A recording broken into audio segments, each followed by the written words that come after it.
이런 속담이 있죠. 이 서름 저 서름에도 배고픈 서름이 제일이다. 무슨 말인가요? 인간에게 여러 가지 고통들이 있지만 그 중에 굶주리는 고통이 제일 크다라는 것이죠. 그런데 목마른 고통도 그에 못지 않습니다. 오래전의 일입니다만 제가 군대에 갔는데 훈련 중이었어요. 어느 날 그날따라 몹시 고된 훈련을 받고 있었습니다. 모든 부대원들이 너무 목말라서 애를 쓰고 수통에 물이 다 떨어졌습니다. 그래서 한 방울이라도 남은 거를 마시느라고 전전긍긍하고 있는데 한 명이 수통에 물이 절반이 남아 있었습니다. 어떤 광경이 벌어졌을까요? 너도 나도 다 몰려가서 물 한 모금 얻어 마시겠다고 아우성들이었습니다. 그 모습 보니까 체면도 없어요. 그래서 목마른 게 이렇게 힘든 거구나 조금은 알 수 있었습니다. 그런데 육신의 배고픔 또 목마름, 그 고통보다도 더 큰 게 있어요. 그것은 영적인 배고픔과 목마름, 다시 말하면 영적인 기갈이다라는 것입니다. 육신의 기갈은 금세 느낄 수 있어요. 그래서 해결하려고 애를 쓰죠. 그런데 영적인 기갈은 잘 느껴지지를 않습니다. 그러다 보니까 사실은 오히려 더 심각해요. 왠지도 모르고 갈등하고 방황하고 그러다가 결국은 멸망하게 된다는 것입니다. 사실은 육신의 질병들을 봐도 그래요. 고통이 느껴지는 것이 역설적으로 좋은 거죠. 왜냐하면 아프니까 치료하려고 하잖아요. 근데 자신이 잘 느끼질 못해요. 속으로는 썩어 들어가고 있는데 자기는 몰라. 그러다가 병을 키우고 나중에 치명적인 결과를 갖게 되죠. 그런 거 보면 느끼지 못하는 게 더 큰 문제구나 하는 거 알 수 있죠. 그러니까 육신의 질병도 그럴진데 영적인 이 문제 진짜 심각하다라는 것을 공감할 수 있을 것입니다. 그렇습니다. 우리 인간은 영적인 존재예요. 라틴어로 호모 스피리투스. 무슨 말이에요? 육체로만 된 존재가 아니라는 거예요. 그 속에 영혼이 깃들어 있는 존재다라는 것입니다. 하나님께서 태초에 인간 창조한 과정을 보면 분명히 확인할 수 있죠. 창세기 1장 보면 우주 만물을 다 창조하시고 인간을 하나님의 형상대로 남자와 여자로 창조하셨습니다. 그런데 2장에 넘어가면 자세하게 인간 창조의 과정을 다시 설명합니다. 그 중에 창세기 2장 7절 보면 이렇게 묘사되어 있죠. 여호와 하나님이 땅의 흙으로, 여기서 흙은 영어 성경 보면 더스트로 되어 있어요. 그러니까 그 아주 미세한 황토 있잖아요. 그죠? 그런 겁니다. 그래서 흙으로 사람을 지으시고 사람의 모양을 만드셨어요. 그리고 생기를 그 코에 불어넣으시니, 그래서 생기는 하나님의 생명의 호흡입니다. 그것을 후 불어넣으시니 사람이 생명이 된지라, 살아 움직이는 존재가 됐다라는 거죠. 그래서 다시 정리하면 이런 공식으로 만들 수 있겠죠. 인간은 흙, 더스트 플러스 생기, 브레스는 육체, 플래시 플러스 영혼, 스피릿. 그것은 바로 연합되어서 생명, 살아있는 존재로 인생을 살아가게 된다는 것입니다. 그런데 이렇게 살다가 육체의 수명을 다하면 어떻게 될까요? 육체가 죽잖아요. 이 육체의 죽음은 뭘까? 생물학적으로는 호흡이 끊어진다, 맥박이 정지된다, 이런 식으로 설명하지만 성경은 뭐라고 설명하죠? 전도서 12장 7절, 흙은, 여기서 흙은 육체예요. 더스트로 만든 육체. 흙은 여전히 땅으로 들어가고, 흙에서 왔으니 땅으로 돌아가는 거 당연하고, 또 그 육체 속에 깃들어 있던 영혼은 스피릿, 하나님에게로 돌아간다. 그게 죽음이라는 거예요. 그러니까 육체와 영혼이 연합된 상태로 살다가 이게 분리되는 거, 그게 육체적인 죽음이다라는 것입니다. 이렇게 따져볼 때 육체 당연히 중요하지만 영혼은 그보다 훨씬 더 중요하다라는 사실입니다. 여러분, 신앙생활이 뭐예요? 이 영혼의 중요성을 인식하고 그 영혼에 하나님의 은혜를 받으면서 살아가는 것입니다. 그럴 때 인생이 만족하고 행복할 수 있어요. 또 세상 험하지만 당당히 극복할 수 있는 힘을 얻게 되는 것입니다. 그러니까 영혼이 풍요로운 게 정말 중요해요. 영혼이 혹시라도 빈곤해지면 곤란하다라는 것입니다. 그런 점에서 인생의 가장 심각한 문제는 죄로 말미암아 하나님과의 관계가 끊어지고 하나님으로부터 영적인 은혜를 받을 수 없는 것. 예수 믿고 하나님의 백성이 된 후에도 하나님을 멀리하면 하나님의 은혜를 받을 수가 없습니다. 그러면 영적 사망까지는 아니라도 영적 빈곤 상태가 되겠죠. 그것도 심각하다. 그게 바로 영혼의 기갈인 것입니다. 이 시간 말씀을 통해서 이 영혼의 기갈이 얼마나 심각한 문제인가 하는 것을 재확인하고 우리는 영적 기갈이 아니라 영적 풍요를 누리시기 바랍니다. 그래서 내내 행복하시고 어떤 상황에서도 꼭 승리하시기를 주님의 이름으로 축원합니다. 본문의 역사적 배경 설명드리면 BC 8세기 그리고 북이스라엘 왕국입니다. 그 당시 이스라엘은 남북 분단 시대였어요. 남쪽은 유다 왕국, 북쪽은 이스라엘 왕국. 그런데 북왕국은 쿠데타 세력으로 건국한 나라입니다. 그러니까 정통성이 없어요. 정치적으로도 그렇고 종교적으로 그렇고 다윗 왕과의 왕통을 계승하지를 않았습니다. 또 남쪽 유다에 예루살렘 성전이 있잖아요. 제사장들이 있잖아요. 레위 지파 계열에. 그런데 북쪽은 이런 게 다 없는 거예요. 그러다 보니까 절기 때가 되면 북쪽의 백성들이 자꾸 남하하는 거예요. 그러다 보니까 우리 북이스라엘은 뭐야? 이런 의아심이 백성들 사이에 생기게 됐죠.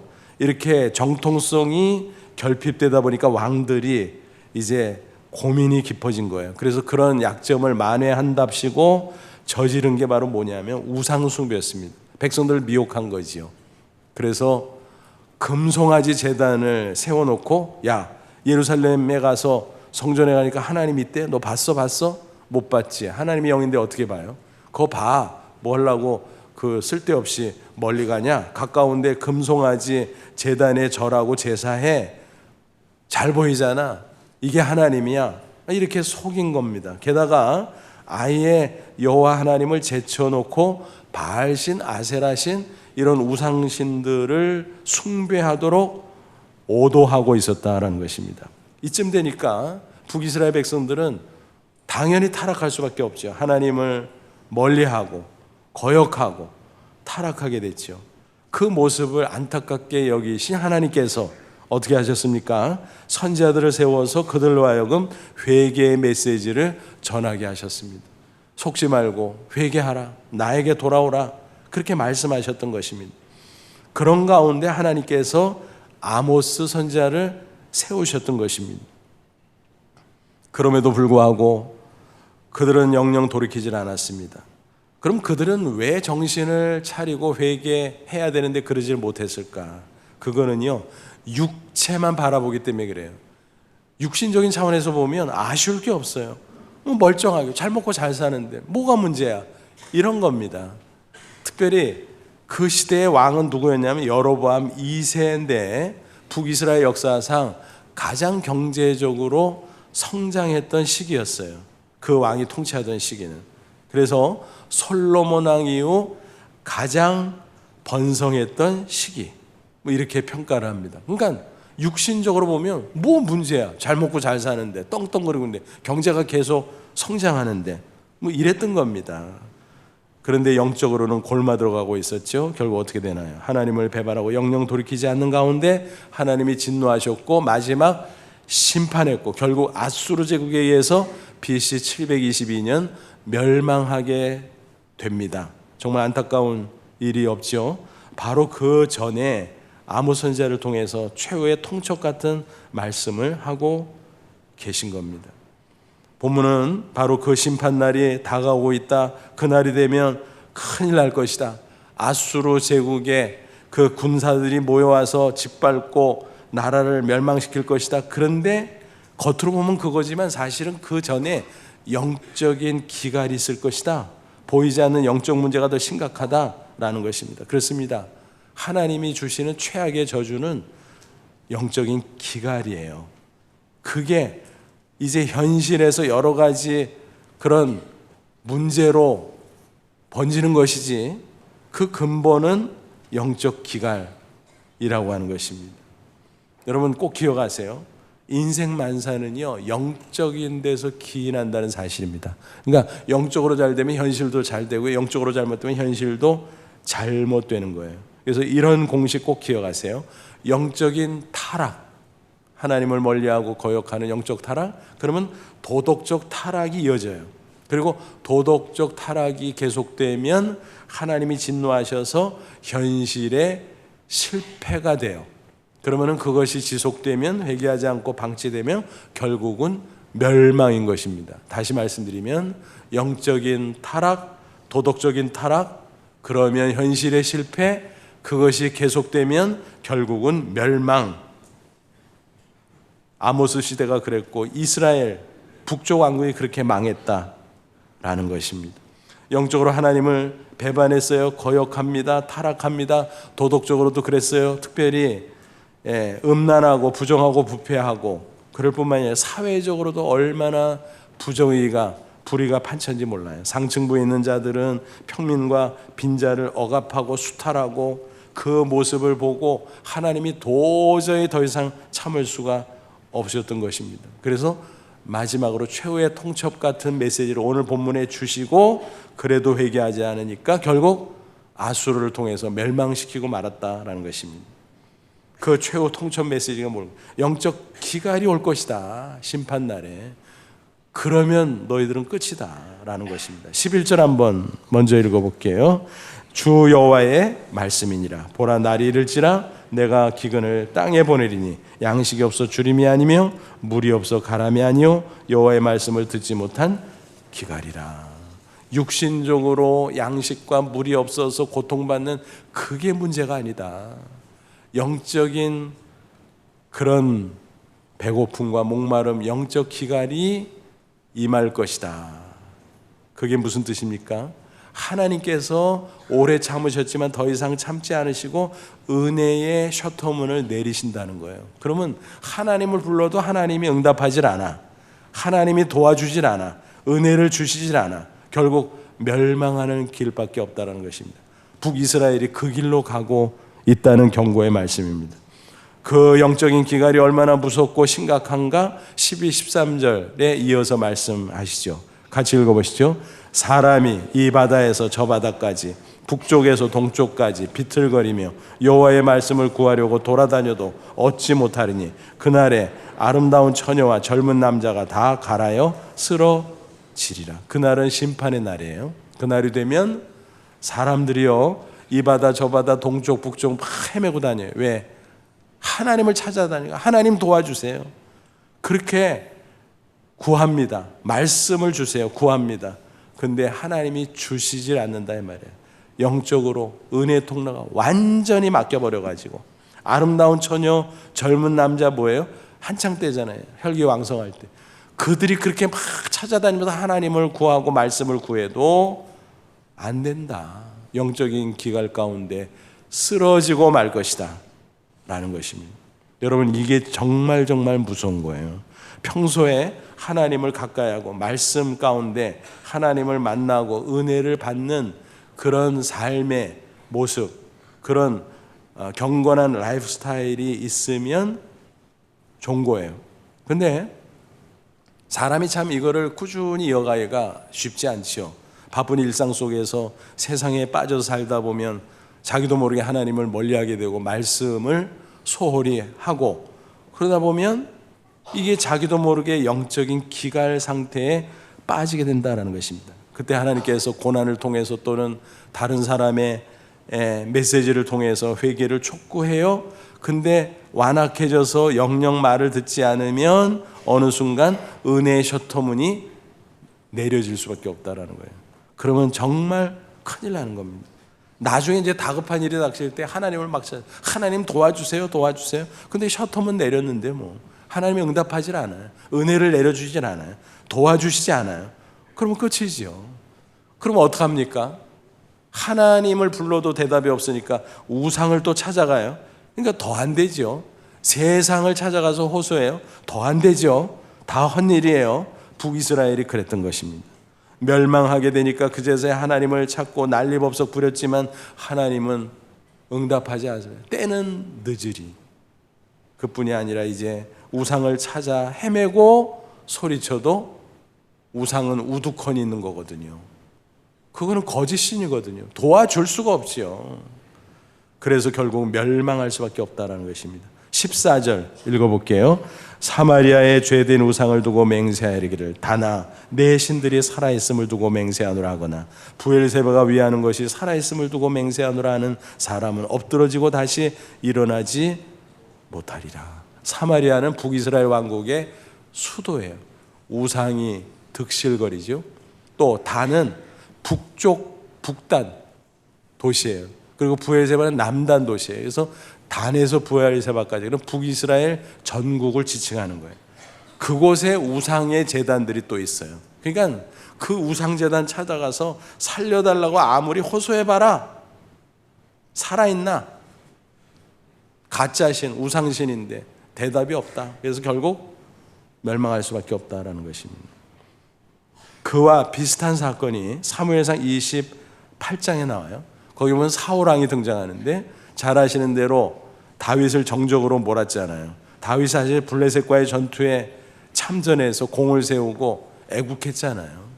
그래서 나중에 장군이 되고 또 나중에는 왕의 사회 부마까지 되고, 근데 정적으로 여기니까 다윗을 핍박합니다. 나중에는 죽이려고 달려들죠. 그러니까 다윗이 도망 다닐 수밖에 없었어요. 망명생활할 수밖에 없었어요. 그러니까 사울왕 입장에서 얼마나 약이 올라요. 그러니까 그렇게 바짝 약이 오르는 가운데 하나님의 영이 떠나고 그에게 악신이 맙니다. 악령에 씌워진 거죠. 그러니까 악순환이죠. 그런 가운데 블레셋이 침공해 오려고 하고 있습니다. 그 상황을 감지했던 사울은 너무너무 무서웠어요. 떨렸어요. 어떻게 하나 그제서 하나님을 찾습니다. 하나님 도와주세요. 근데 이미 어때요? 하나님을 멀리하고 대적하는 것이 고착화돼서 하나님이 은혜의 셔터문을 닫은 이후였어요. 하나님 찾아도 하나님이 대답하질 않아. 은혜를 베푸시질 않아. 도와주질 않아. 그 얼마나 답답해요? 그거 어떻게 해요? 우상을 찾으러 나선 거예요. 다급한 나머지 엔돌이라는 곳에 신접한 여인이 있다는 소문을 듣습니다. 아주 용한 여자인데 점도 치고 요즘 우리식으로 하면은 굿도 하고 뭐 이런 식이에요. 왕의 체면이 있으니까 그냥 갈 수는 없고 변장을 하고 은밀히 갔는데 들통이 나버려요. 그리고 예언적인 메시지를 듣는데 뭐예요? 블레셋과 전투에 참전하게 되면 그 전장에서 죽을 것이다 라고 하는 거죠. 어떻게 됐어요? 진짜 그렇게 됐어요. 하나님을 멀리하고 세상과 우상 숭배에 빠졌던 사울왕, 결국 나중에 하나님을 찾아도 하나님이 도와주지 않았어요. 은혜 베풀지 않았어요. 데드라인을 넘어간 거예요. 결국 그는 비극적인 말로를 장식할 수밖에 없었다는 것입니다. 그렇습니다, 여러분. 인간이요, 자기 힘으로 사는 것 같지 아니에요. 착각이에요, 착각. 하나님의 은혜가 없으면요, 절대로 설 수 없고 절대로 살 수 없어요. 그걸 모르고 살아서 문제죠. 우리는 그것을 알아야 됩니다. 신앙이 바로 그걸 알고 사는 거예요. 여러분, 하나님이 함께 해주지 않으면 어때요? 함께 해주면 될 일도 안 돼요. 될 일인데 이상하게 안 된다니까요. 안 될 일 어떻게 해요? 그게 돼버려 막. 야, 이거는 안 되는 건데 하나님이 함께 하니까 되네. 신기합니다, 여러분. 근데 반대로 하나님이 함께 하지 않으면, 다시 말해서 하나님이 기다리다가 돌아오지 않는 자를 향해서 진노하시고 은혜의 샷타문을 딱 내리면요, 어때요? 하나님이 도와주지 않으니까 될 일도 안 돼. 이건 분명히 되는 건데 안 돼. 여러분, 그런 거 많이 보잖아요. 또 안 될 일, 그럼 당연히 안 되지 뭐. 여러분, 그런 일들을 무수히 경험했던 솔로몬 왕, 사실 그는 얼마나 잘 나가는 사람이었습니까마는 인생살이가 그렇게 만만한 게 아니잖아요. 왕인들 예외겠습니까? 그래서 그런 경험을 많이 하고 나서 노래했어요. 시편 127편 2절. 너희가 일찍 일어나고 늦게 누우며 수고의 떡을 먹음이 헛되도다. 여러분 상식적으로 따져보세요. 남보다 일찍 일어나, 남보다 늦게 자, 그리고 열심히 애쓰고 힘쓰고 수고해. 그럼 어때요? 일이 잘 돼야 되잖아요. 근데 안 되는 거예요. 왜 그래요? 하나님이 은혜 베풀지 않으면 그렇게 되는 거예요. 호일 학개 선지자도 증거합니다. 학개서 1장 6절. 너희가 많이 뿌릴지라도 수확이 적으며. 아니 씨앗을 많이 뿌리면 많이 수확이 돼. 근데 수확이 잘 안 돼. 먹을지라도 배불러. 많이 먹으면 배불러야 되잖아요. 근데 먹어도 만족스럽지가 않아. 마실지라도 흡족하지 못하며, 입어도 따뜻하지 못하며, 일꾼이 삭슬 받아도 그것을 구멍 뚫어진 전대에 넣음이 되느니라. 뭐예요? 막 열심히 해서 돈을 번다고 하는데 남는 게 없어. 남는 게. 왜 그래요? 다 빠져나가고, 어디로 빠져나가는지도 몰라. 어떤 땐 하나님이 함께 하지 않으면 그런다는 거예요. 여러분, 하나님 없이는 인간이 아무리 힘쓰고 애써도 허사가 될 수밖에 없다는 사실을 우리는 잊지 말아야 됩니다. 그러므로 하나님을 찾아야 됩니다. 하나님의 말씀을 들어야 삽니다. 말씀은 영혼의 양식이에요. 영혼의 음료예요. 그러므로 육신의 양식과 음료도 중요하지만 영혼의 양식과 음료 더 중요하다는 사실을 알아야 돼요. 그것을 얻어야 살 수 있어요. 그것을 얻어야 승리할 수 있는 겁니다. 예수님도 말씀하셨잖아요. 마태복음 4장은 예수님이 공생애 시작하기 직전 광야에서 40일 금식하잖아요. 얼마나 하나님의 아들만 인성을 갖고 있었으니까 배고프셨겠어요. 그때 사탄이 딱 접근해서 시험하죠. 배고프지? 여기 돌멩이들이 있는데 이거 떡으로 만들어 먹어봐. 하나님의 아들이라며 되잖아. 당연히 되죠. 그럼 예수님이 거절하죠. 그러면서 뭐라고 말씀하셨어요? 마태복음 4장 4절. 예수께서 대답하셨을 때 기록되었을 때 사람이 떡으로만 살 것이 아니요 하나님의 입으로부터 나오는 모든 말씀으로 살 것이라 하였느니라. 뭐예요? 야, 너 사탄 말을 내가 듣게 생겼냐? 지금 일부러 금식하면서 기도하는데 내가 참아야지. 그리고 사람은 육신의 양식으로 사는 게 아니야. 하나님의 말씀, 영혼의 양식으로 사는 거야. 알았어? 하고 사탄을 물리쳐 버리죠. 그렇습니다. 우리는 말씀에 집중해야 돼요. 말씀을 읽고, 말씀을 듣고, 말씀을 묵상하고, 말씀을 통해서 하나님을 만나고, 하나님이 주신 은혜를 받고, 그래서 영적 풍요를 누려야 됩니다. 그럴 때 우리는 행복하고 승리하는 인생을 살아갈 수 있어요. 인생의 여러 가지 문제, 복잡하고 얽히고 설킨 게 있다고 할지라도 하나님께서 말씀을 통해 은혜를 베푸시면 치유되고 회복되고 형통의 삶을 살아갈 수 있는 거예요. 시편 기자가 119편에서 노래하죠. 성경 정중앙을 딱 피면 119편이 나와요. 제일 긴장해요. 성경 전체에서. 그죠? 근데 주제는 간단해. 하나야. 말씀이야, 말씀. 하나님의 말씀. 뭐 용어는 여러 가지로 등장하죠. 뭐 율례, 규례, 율법, 계명, 뭐 말씀, 뭐 여러 가지로 표현하지만 다 하나님의 말씀을 지칭하는 거예요. 시편 기자가 뭐라고 노래합니까? 119편 103절. 주의 말씀의 맛이 내게 어찌 그리 단지요 내 입에 꿀보다 더 다니다. 그 당시는 꿀이 최고로 맛있는 음식이에요. 그러니까 그렇게 표현한 거예요. 말씀을 읽고 묵상하고 집중하다 보니까 하나님이 은혜 베푸셔서 이 영혼이 얼마나 만족하고 얼마나 기쁨이 있는지 비유하면 꿀맛 같다라는 거예요. 행복하다는 거예요. 127절. 그러므로 내가 주의 계명들을 금 곧 순금보다 더 사랑하나이다. 그래서 그 당시 최고의 가치 순금. 요즘도 뭐 24K의 순금 괜찮잖아요. 그죠? 근데 그거 좋아하는 것보다 말씀을 더 좋아한다. 말씀 가운데 하나님 만나고, 말씀 가운데 하나님이 동행해 주시고, 말씀 가운데 하나님의 은혜 베푸시고, 말씀을 통해서 영혼의 풍요를 누리니까 그게 최고다라는 거예요. 그런데 우리가 늘상 말씀에 집중하고 말씀을 통해 하나님 만나고 교제하고 동행하면 좋은데, 우리가 살다 보면 어때요? 분주한 일상 속에서 나도 모르게 영적으로 루스해지 하나님이 잘 안 보이고 멀어지고 말씀을 소홀히 하고 그러다 보면 영적 리듬을 놓쳐버릴 때가 있죠. 그러면은 어때요? 우리의 영혼이 기갈에 빠져 들어가기 시작합니다. 그러면 우리의 현실의 인생도 흔들려요.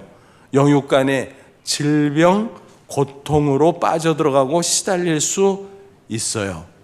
어떻게 해결합니까? 그거를 속히 하나님께 가야 돼요. 그리고 말씀에 집중해야 돼요. 그래서 말씀을 통해서 하나님 만나고 하나님과 교제하고 은혜를 풍성히 받으면 영혼이 기갈 상태에서 풍요의 상태로 전환되면서 비로소 치유 회복의 역사가 나타나는 거예요. 아모스와 비슷한 시대에 활동했던 호세아 선지자가 외쳤어요. 호세아 6장 1절 2절 오라 우리가 여호와께로 돌아가자. 여호와께서 우리를 찢으셨으나 도로 낫게 하실 것이요 우리를 치셨으나 싸매어 주실 것입니다. 영적 기갈이 생기면요 현실도 꼬여요. 어려움을 당해요. 상처받고 병들고 고난당하고 하나님이 그걸 허용하세요. 근데 하나님께로 돌아가서 회개하고 말씀에 집중하면 치유해 주신다. 낫게 해주시고 싸매어 주신다 그랬어요. 또 여호와께서 이틀 후에 우리를 살리시며 셋째 날에 우리를 일으키시리니 우리가 그 앞에 살리라. 우리 인생이 흔들리고 어려움 가운데 있었지만 회복된다라는 거예요. 이게 말씀에 집중할 때 하나님께서 은혜 베푸시는 가운데 주어지는 치유와 회복의 역사인 것입니다. 어느 집사님이 붙인 간증입니다. 그 어르신은 오랜 세월 신앙생활을 잘 하셨어요. 근데 연세가 드시면서 그만 치매에 걸리고 말았습니다. 정말 안타까운 일이죠. 여러분 잘 새겨 들으세요. 믿는 성도들도요 얼마든지 치매에 걸릴 수 있어요. 신앙이 좋았던 분도 신앙생활 오래오래 했던 분도 이상하게 생각할 게 없어요. 왜냐하면 육체니까. 그래서 우리도 미리미리 예방하고 혹시 치매 초기 증상이 나타나면 초장에 속히 치유하는 게 지혜로운 태도입니다. 그 어르신은 당황스러웠어요. 가족들도 또 교회 성도들도 저 어른이 왜 저래?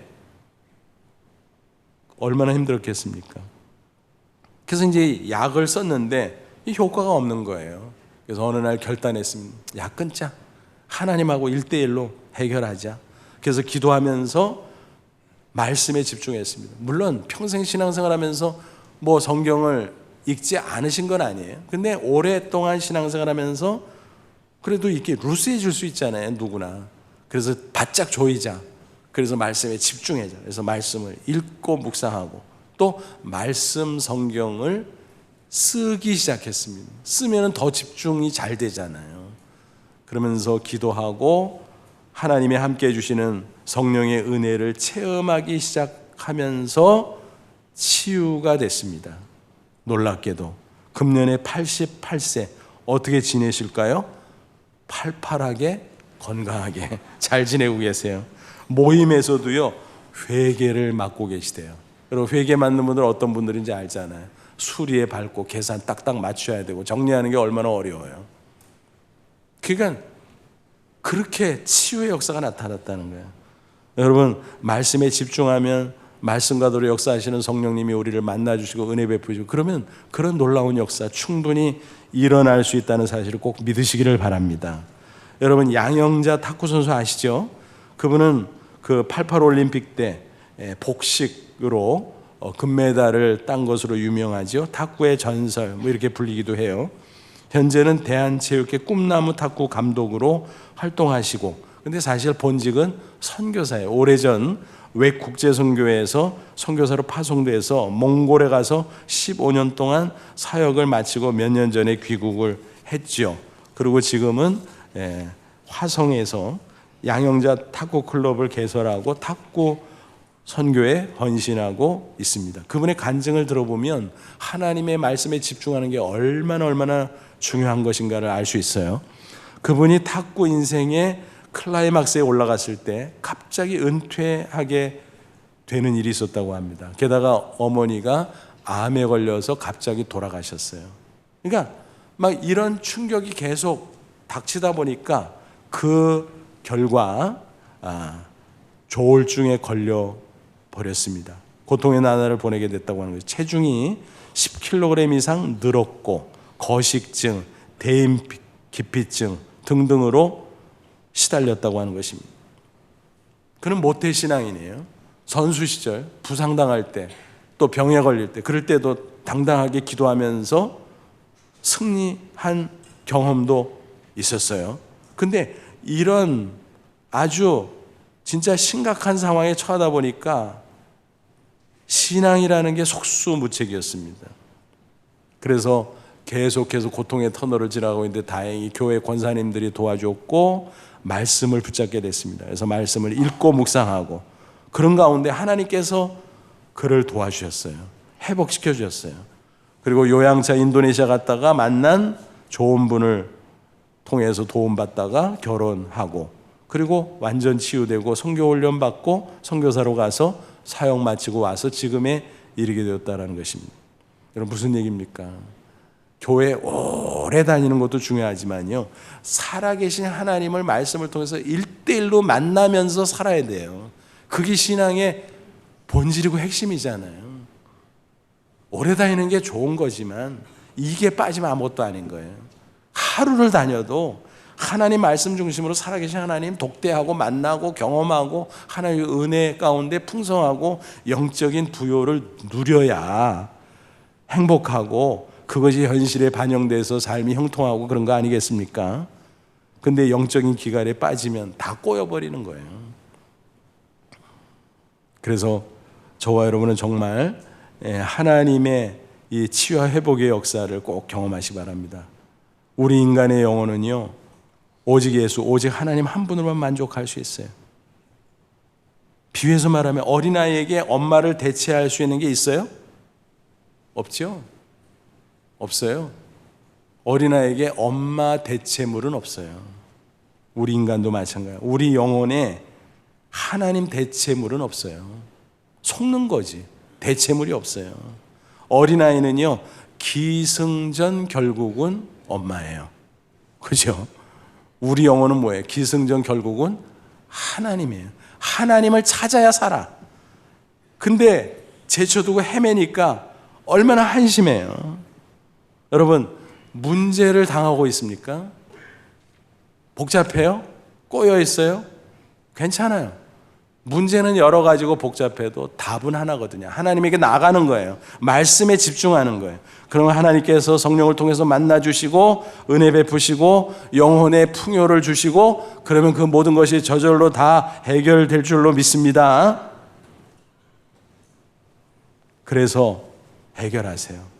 그리고 정말 중요한 게 뭐냐, 평소에 라이프 스타일이 바뀌어야 돼요. 말씀에 집중하는 라이프 스타일. 그래서 늘 말씀을 가까이 하고 읽고 묵상하고 쓰고 묵상하고 듣고 묵상하고 그래서 하나님의 은혜를 체험하고 하나님과 동행하고 그러면요, 세상 살면서 고난과 문제가 없는 사람이 어디 있어요? 여러분, 성경적인 형통은 그게 없어진다 그게 아니에요. 그게 있어도 이긴다. 그게 형통의 개념이에요. 시편 1편 복 있는 사람이 어떤 사람이라 그랬어요? 1절로 3절. 복 있는 사람은 악인들의 꾀를 따르지 아니하며 죄인들의 길에 서지 아니하며 오만한 자들의 자리에 앉지 아니하며 오직 여호와의 율법을 즐거워하여 그의 율법을 주야로 묵상하는 자로다. 뭐라 그랬어요?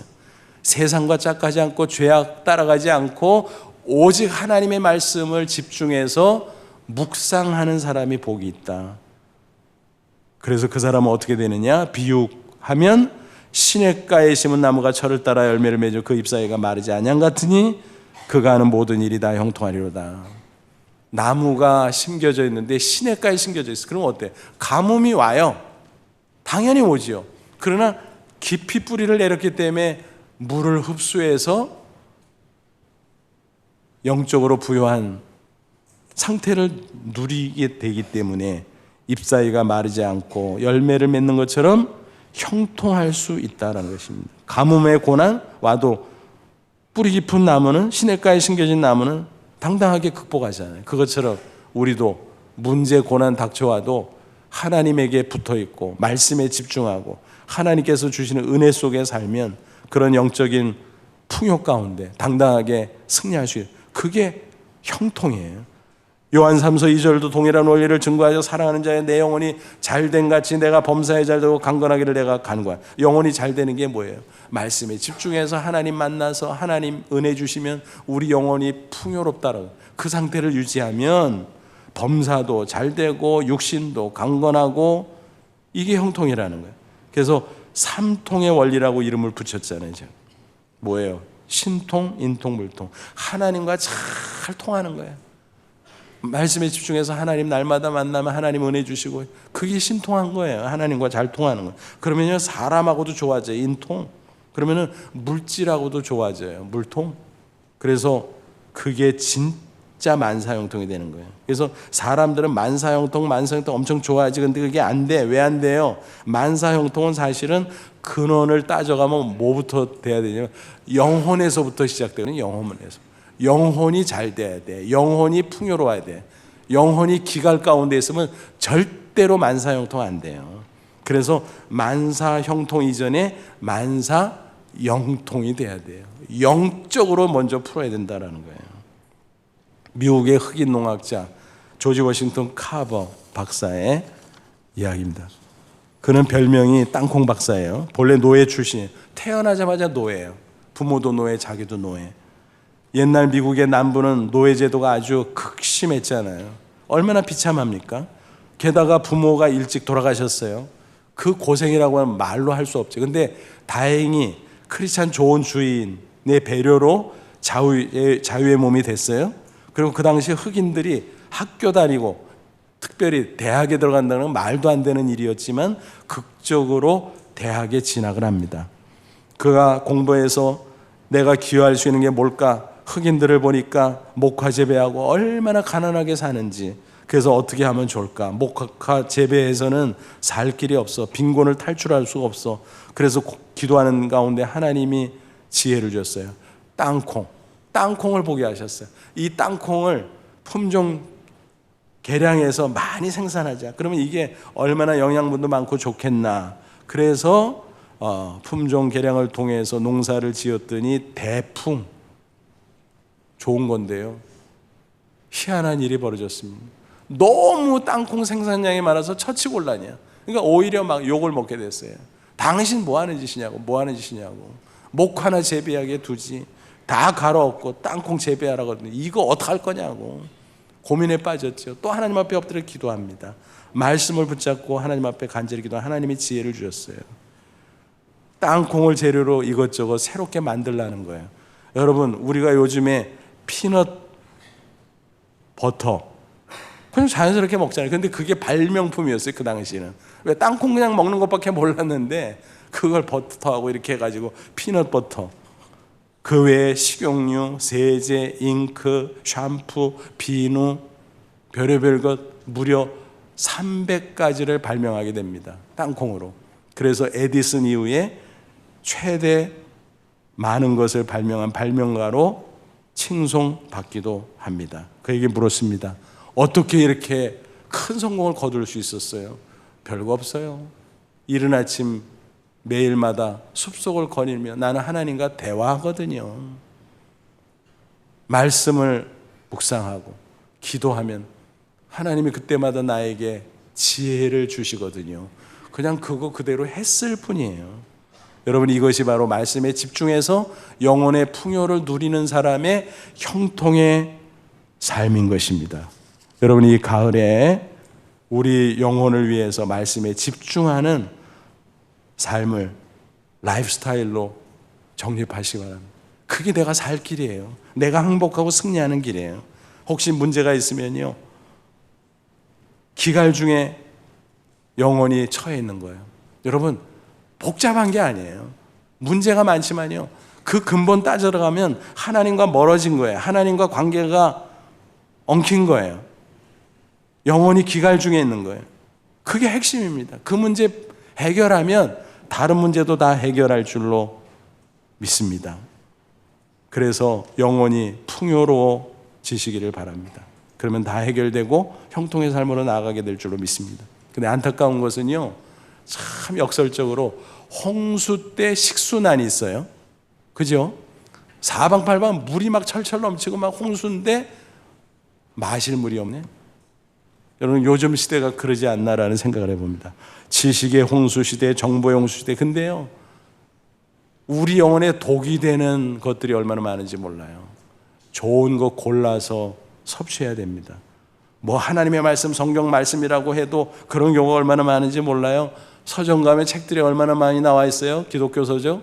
또 뭐 인터넷이나 또 뭐 유튜브 같은 데 들어가면 얼마나 많은 성경 강의 또 설교 그런 게 많아요. 근데 그거 잘 고르셔야 돼요. 왜냐하면 이단들 사설도 많고요.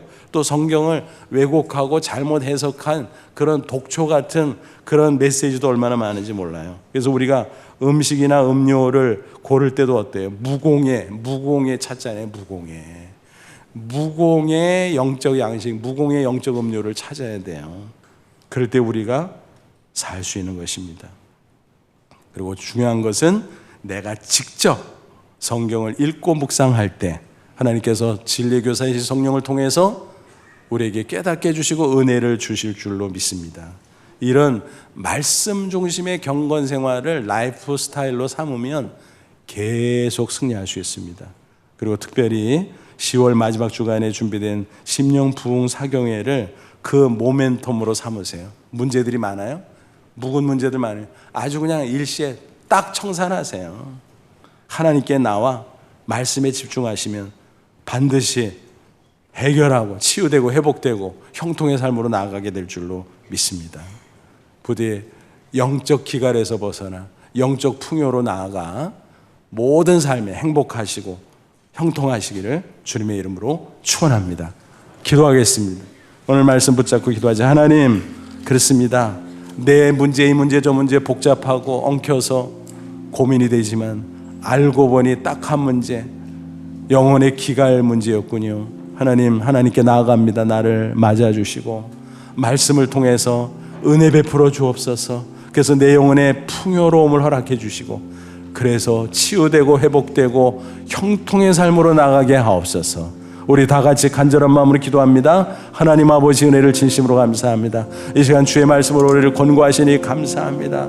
주의 말씀을 가까이 하며 말씀을 읽고 묵상하고 듣고 묵상하고 또 쓰고 묵상하고 외우고 묵상하고 이 묵상의 삶을 통해서 살아계신 하나님 만나고 은혜를 체험케 하셔서 아버지 하나님이 우리가 영적 풍요를 누리며 당당하게 승리하고 또 승리할 수 있도록 역사해 주옵소서.